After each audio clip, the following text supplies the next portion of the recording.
waxay leeyahay dhaqan xasan leeyahay oo aan dadka islaamku lahayn xasan qof kasta oo dhintay oo aan islaam ahayn uu u sujuudaa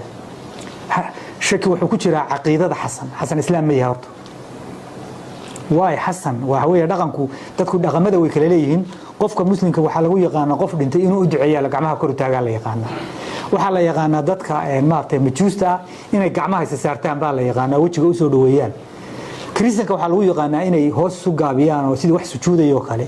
waxay yiraahdaan iyagu dhaqankooda respect bay yiraahdaan bay respect xasan waxaan u maleynayaa caqiido kale oo qarsoon sababta uu qof dhintay oo gaala ugu sujuudayo ama mid la maqaama uu surka hoos ugu dhigo ugu sujuudo shaki baa ku jira masaajid cagaf la gelinayo yuhuud xitaa cagaf ma mariso masaajidka maybe inay gantaal ku soo rito tiraahdo been waxa ku dhuumanaysa xamaas baa ku dhuumanaysa gabaad ka dhigatay laakiin cagaf masaajid